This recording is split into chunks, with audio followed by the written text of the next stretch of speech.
What's up everybody? Welcome dito sa first episode ng Tuesday Chat with Kuya Bry. And just so pumped up and excited. Tignan natin sa Facebook ilan ang viewers natin nasa OBS. Shout out sa kanina may isang viewer eh. Hello sa isang viewer. Okay lang yan. So, sa mga makakapanood, may 2 viewers na tayo. Yan, hello sa 2 viewers na yan. Comment kayo guys para makita ko. Hindi ko kasi makita eh. Dito kasi ako sa live producer. Comment kayo guys so that I will be able to recognize you and give you a shout out. Taray. Shout out vlogger. Hello everybody. Welcome dito again sa first episode ng Tuesday Chat with Kuya Bry. And I'm just so excited to share what God has in store for each one of us. Hello Fem, sabi ni Fem, sorry What's up Bry? Hello Fem, hello. Yo, what's up? Hello. Sino pa yung mga Pwede niyo i-share ito. Pwede niyo i-share to guys. Basta pwede niyo i-share to. Pwede kayong mag-tag ng kahit sino dyan sa comment section. And let's continue spreading the news because sobrang encouraging nung i-share ko sa inyo ngayong gabi para sa ating Tuesday Chat with Kuya Bry. Alright. So may 2 viewers pa rin tayo. Hello sa 2 viewers natin, si Fem. So di isang viewer, comment ka naman para makita ka rin. Isang viewer lang. Sige. Basta continue sharing para makita pa to ng iba.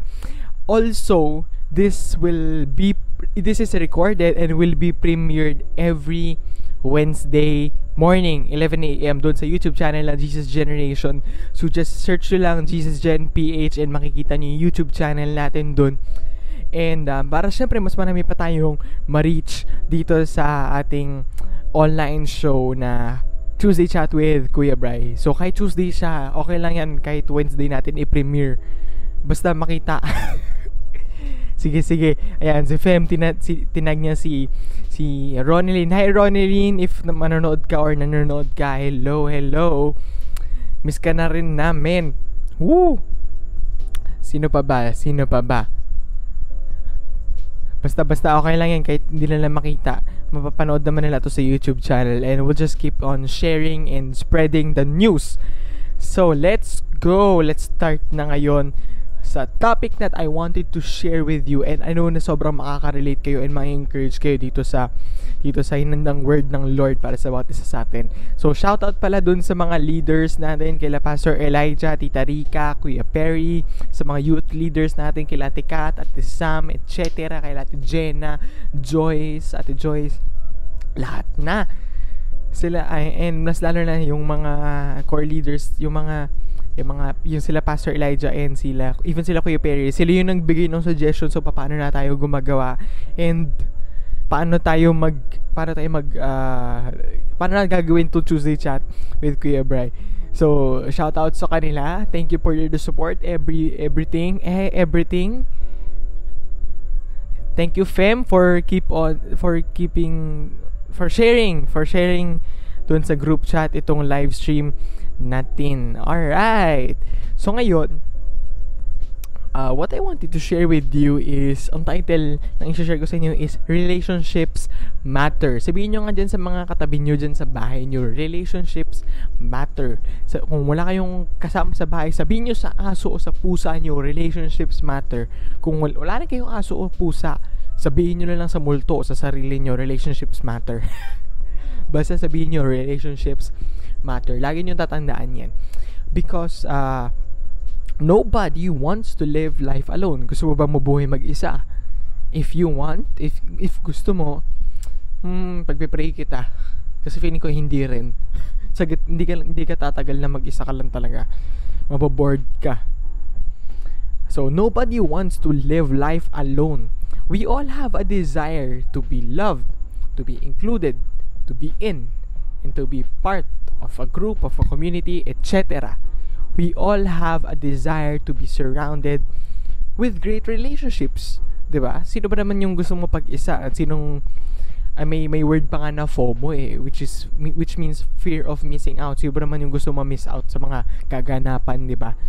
Who wants to miss out the party? Nobody wants to miss out the fun, right?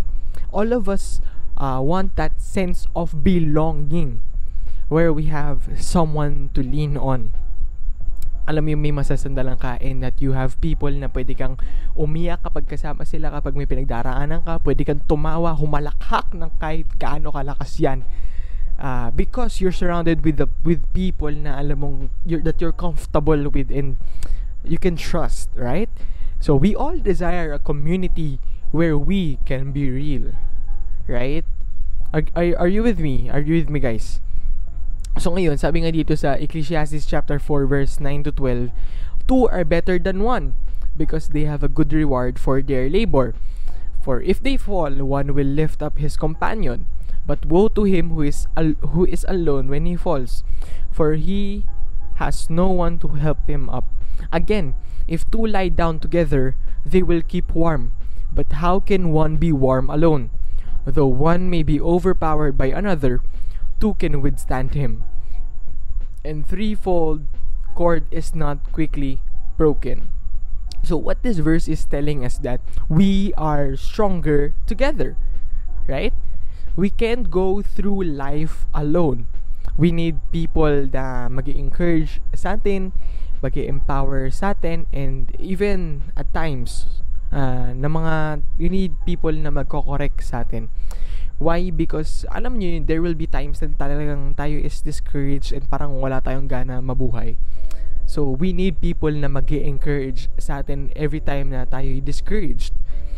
We need people na kapag pagod na tayo ay sila yung mag-i-empower sa atin, mag-i-encourage sa atin, mag-i-empower sa atin. And at times na tayo mismo is mapapa-step back, magkakamali, because darating talaga yung mga situations na magkakamali tayo, will make wrong and even stupid decisions. ang buong-buo yung word sorry. But seriously speaking, talagang there will be times that talagang we will make stupid decisions. So we need people na magre-rebuke and magko-correct sa atin. But now not every relationship is good for us in the long run. Ibig sabihin, hindi lahat ng mga kaibigan natin, hindi lahat ng relationship natin is magiging mabuti para sa atin. Most especially in the long run. Ibig sabihin, as we go through life, kapag mas lalo natin silang katagal kasama, yung mga certain people na hindi magiging beneficial para sa atin, medyo we have to evaluate and pag-isip-isipan na natin if tama bang sila kasama ko, sila yung nasa inner circle ko or what.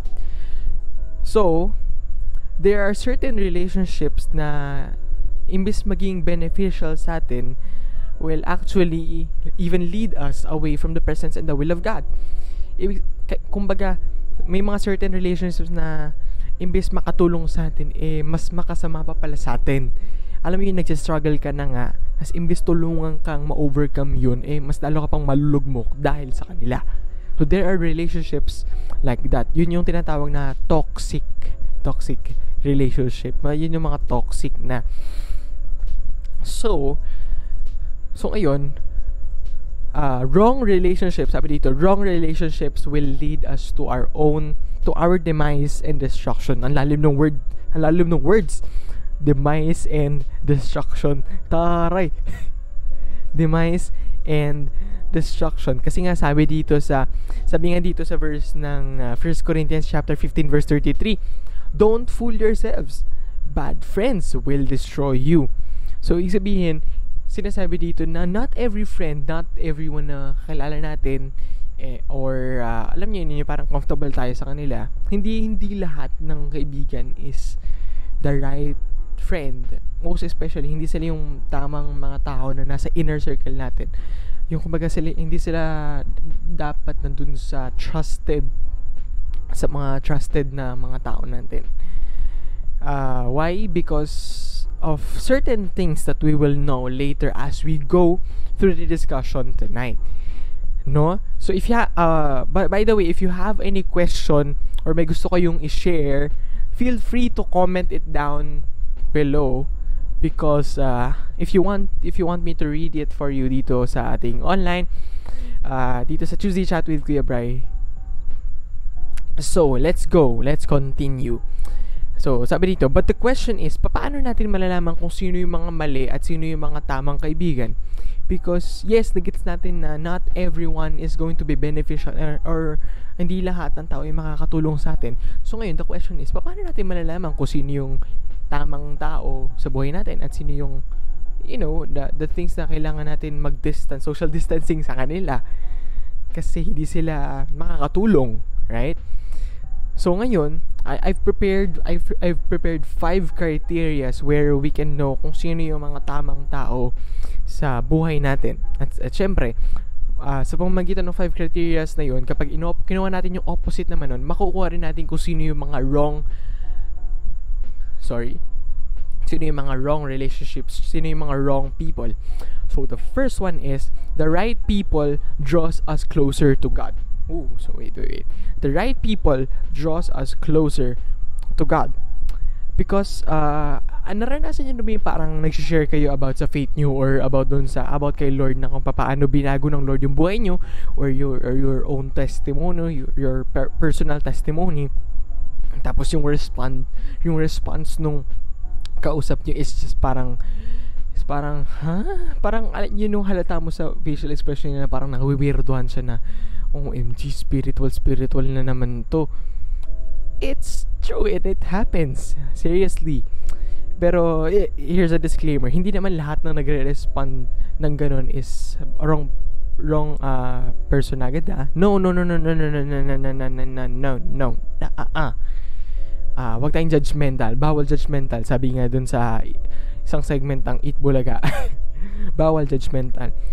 Kasi syempre may mga tao naman talaga na iba yung pinaniniwalaan sa atin, but that doesn't mean na hindi agad sila right person, kasi iba pa rin yung taong may understanding and yung open siya sa mga bagay na gano'n.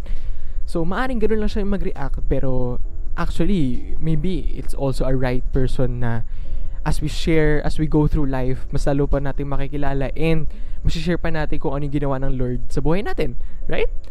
So, hindi naman lahat ng tao na ganun or na opposite na parang iba yung reaction sa spirituality ng mga bagay, wrong person agad. Siyempre, we have to be compassionate na hindi naman talaga lahat is ganun yung magiging response. So, again, yung una natin is, the right people draws us closer to God, which means na sila yung mag-encourage sa atin to seek the will of God and to know more of what God has in store for us. And kumbaga sila yung kasabay natin as we go through life together. Sila yung mag-encourage sa atin to grow deeper in our relationship with Jesus, as they also grow deeper in their own relationship with Jesus. Sila yung mag-encourage sa atin na sa atin to pursue intimacy with God, because there's nothing like being in the presence of God. Grabe, sobrang amazing nun. So second naman, right? The right people rebukes us when we are wrong. And ito yung pinaka medyo mabigat na bagay. Second, ito yung pangalawang mabigat na bagay. Because hindi madaling i-correct yung isang kaibigan mong kapag nagkakamali siya. Kasi syempre, ang iniisip natin kapag sinibigyan ko siyang mali yung ginawa niya, baka hindi na kami maging kaibigan or maging FO na. Friendship over na. So parang this is something na talagang if people would consider it as risky. Kasi it's either correct them because of mali yung ginawa nila, and lose your friendship, or tolerate mo na lang kahit alam mo nang mali na, just for the sake of your friendship. But I wanted to share with you guys na true friendship is being open to correction and to rebuke. Why? Kasi bakit mo kung totoong kaibigan yung kaibigan mo, bakit mo siya hahayaang magpatuloy sa mga maling bagay? 'Diba? Lalo na dahil alam mong magre-resulta ito sa mga hindi magagandang bagay sa kanya. So bakit mo siya hayaang tumuloy dun sa tumuloy dun sa mga bisyo na makakasira lang sa buhay niya, right? So sabi nga nung sa isang quote, ano yung sabi dun? Naalala ko, open rebuke or open love? Open love ba yun? Which means rebuke is better than silent love. I'm not sure. Di ko maalala yung eksakto, guys. So, pero paraphrase na lang yun. So, if you want to search it, just search nyo lang yung paraphrase. Kayo na bahala. Basta, saan na nagets nyo? So, again, the right people rebukes us when we are wrong. Now, the third one naman is the right people applauds us when we do what is right. Sabihin, pinupuri nila tayo every time na gumagawa tayo ng tama. Why? Because kapag too much naman nung mga rebuke na parang mali yan, di ba parang sobrang nakaka-drain yun na parang iniisip mo sa sarili mo na parang lahat na lang ng ginagawa ko mali. Sobrang discouraging nun. So yung right people, may balance sila. There is balance.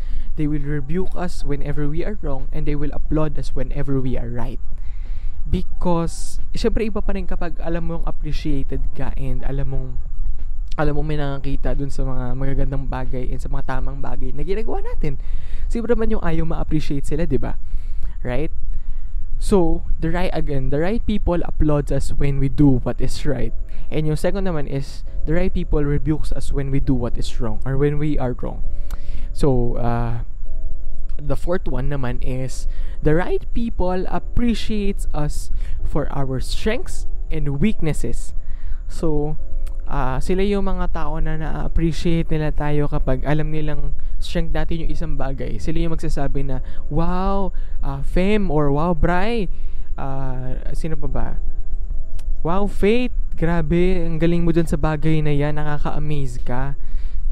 Diba? Yung again, same pa rin dun sa appreciation. So, they will appreciate us for our strengths na they will appreciate us for the things na mga for the gifts, for the talents, the skills that God has given us. And in the same way, they're the people who will help us dun sa mga weaknesses naman natin na sinasasabi nila sa atin na okay lang yan, just continue trying, we're here for you. Kung kailangan mo ng tulong sa mga practice na ganito, or kung ano mang may tutulong namin, we're here for you, I'm here for you. Diba? So they're there right when we need them the most. They're there to celebrate our strengths, and they are there to help us in our weaknesses. Ay, taray. Quotable quote. Taray, diba? So, ayun. So, ngayon, the fifth one naman is, the right people will not abandon us in our lives. The right people will not abandon us in our life's worst season. So, hindi nila tayo iiwan dun sa kapag dumating na tayo dun sa season, or doon na tayo sa season ng buhay natin na parang lahat na lang ng mga alam niyo yun, yung parang sobrang bigat ng mga pinagdaraanan natin na yun talaga yung mga problema, yung and such. Because ayun, hindi nila tayo iiwan right when we need them the most. Kasi yun yung mga worst season ng buhay natin. So, yun talaga yung panahon na kailangan natin sila. That's why they will not abandon us right when we need them the most. Ngayon, nalaman na natin kung sino yung mga tamang tao. Alamin naman natin kung sino yung mga wrong relationships, wrong people. Sila yung mga tao na maybe we can be friends because we still love them, and we still love them even though hindi sila kind of reliable or mapagkakatiwalaan. But we love them because God calls us to love them. God calls us to love the unlovable. No?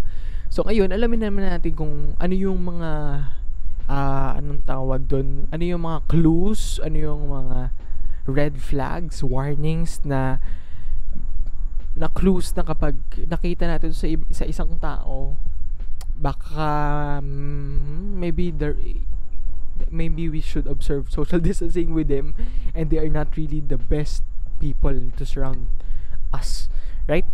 So ngayon, yung unang quality or unang specification ng wrong people is yung opposite din ng one natin sa right people.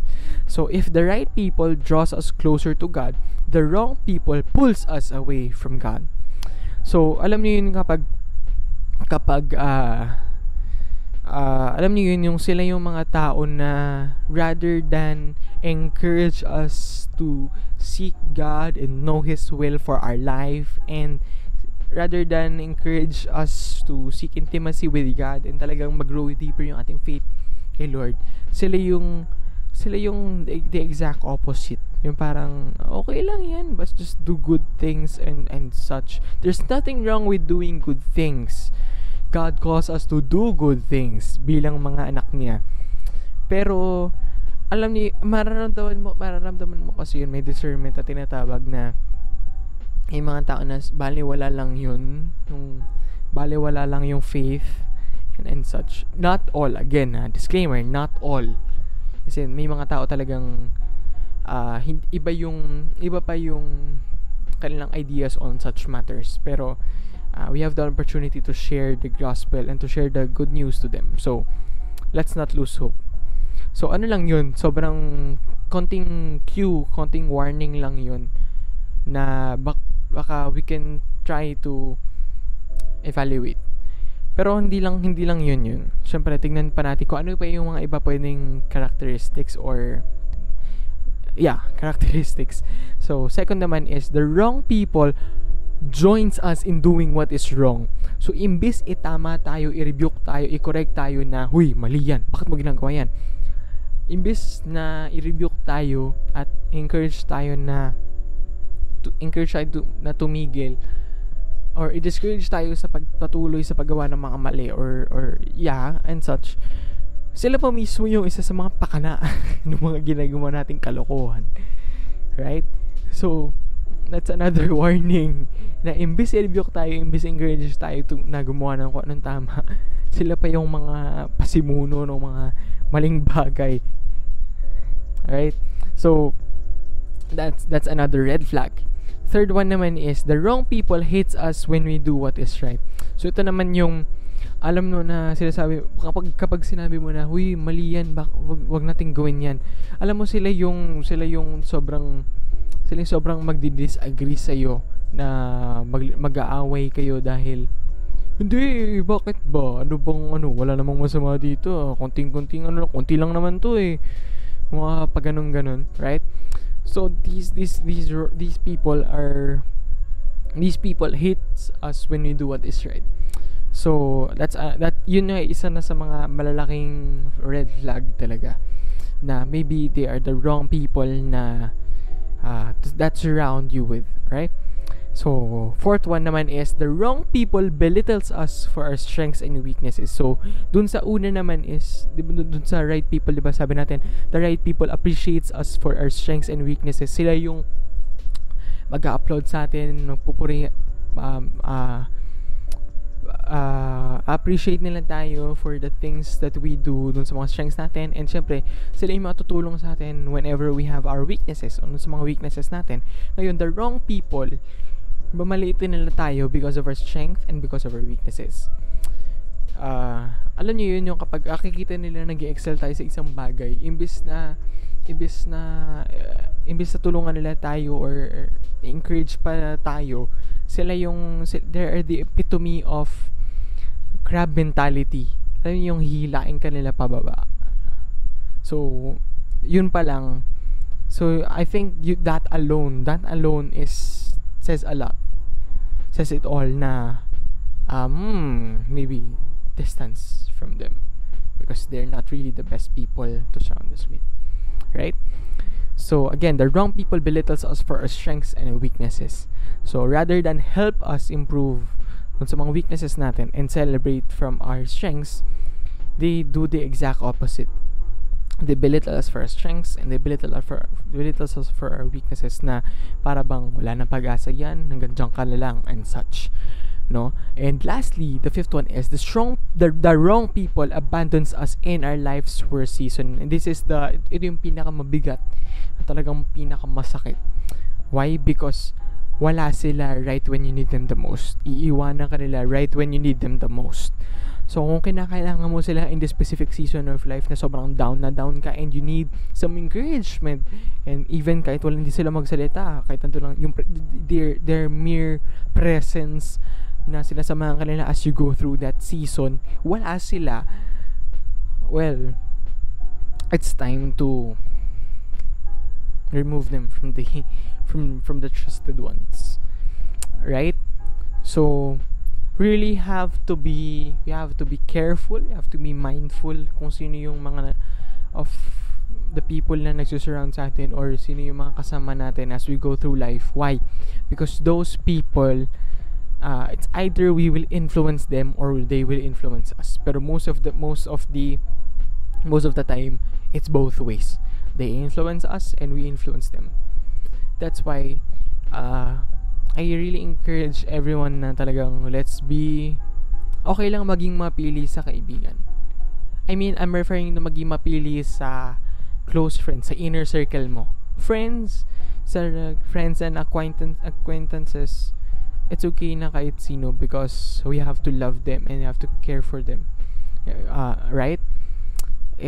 Pero pagdating na dun sa mga talagang tao na mapagkakatiwalaan mo na, yun talaga yung kailangan natin maging cautious and talagang maging maingat, right? Because great relationships are like diamonds, sabi dito.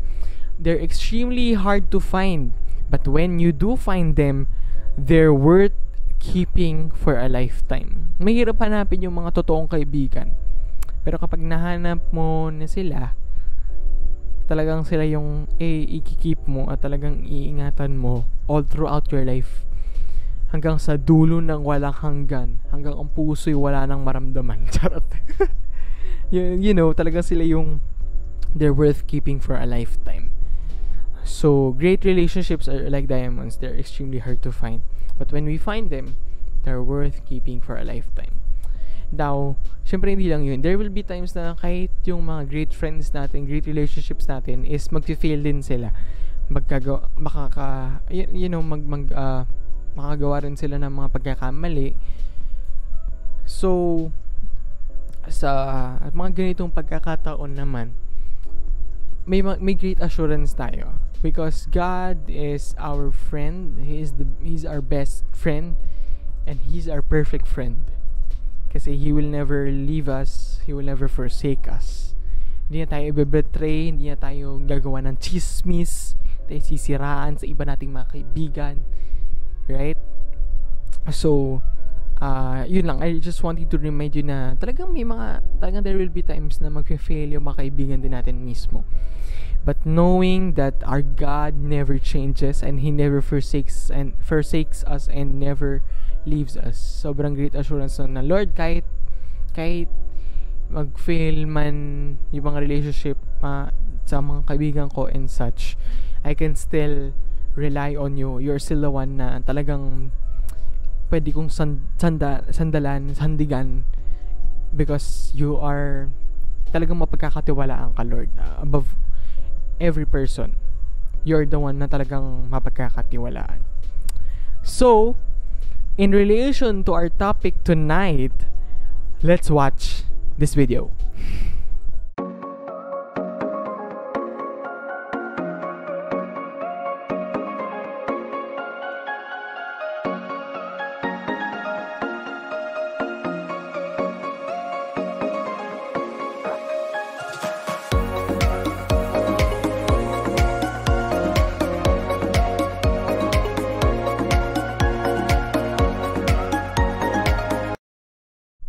Alright, and nakikita nyo dun sa video, starting tonight, this week, we are officially launching Teens Blaze Online. Kaya yung sinare ko sa inyo, guys, is related dun sa relationships matter. It's because today we are officially launching Teens Blaze Online. Nakita nyo dun sa video yung iba't ibang activities natin every week. So talagang grabe. Grabe yung mga hinanda namin para sa inyo. Sabi nga nun sa una nga is yung Nun sa una is Tuesday chat with Kuya Bry, which will happen every Tuesday. This is our first episode again. So Tuesday chat with Kuya Bry will happen every Tuesday. Excuse me. At 8 p.m. Dito lang yan sa Teens Ablaze Online, dito sa ating Facebook group.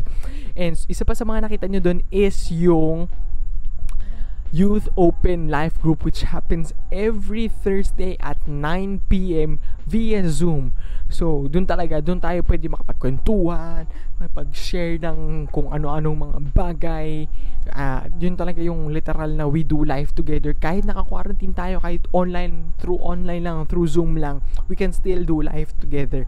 So, really encourage you guys. I encourage everybody of you, everyone, everything, lahat na. Encourage you to join us every Thursday at 9 p.m. sa ating Youth Open Life Group because we do life together. Yung link ng Zoom meeting will be sent sa ating group chat dun sa Teens Ablaze Messenger group chat. So if you're still not part of our Messenger group chat, I highly encourage you just comment your name down below and sabihin nyo lang na you're still not part of our Messenger group chat, and we will add you there because we still do life together. Alright, come on somebody. Alright, and lastly, every Saturday at 6 p.m. is our online youth services. Alright, yun talaga yung sobrang daming yun talaga yung sobrang daming hinanda para sa inyo. Grabe yung powerful word, powerful praise and worship. Napapatalong ka kahit nasa bahay ka. So, guys, manood kayo every Saturday at 6 p.m. dun sa Facebook page ng Jesus Generation. Grabe.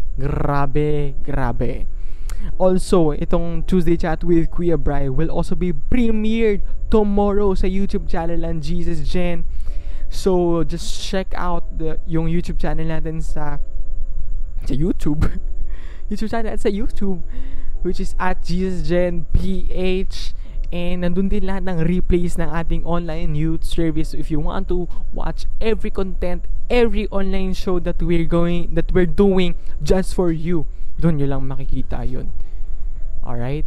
So again guys, thank you everybody. Check natin sino yung mga nag-join tonight. Sino yung mga nag-join? Hello George. Hi Fem. Thank you for joining us tonight. And with that, everybody, thank you for joining us tonight for the first episode of Tuesday Chat with Kuya Bry. See you next week for another episode. And bukas, pwede kayo manood ng premiere nito. So, see you in our next episode. Bye-bye, everybody. Thank you and God bless us all. Bye-bye. Praise to behind, praise to the left, to the right, to the front, to behind, to the left, to the right, to the front, to behind, to the left, to the right, to the front, to behind.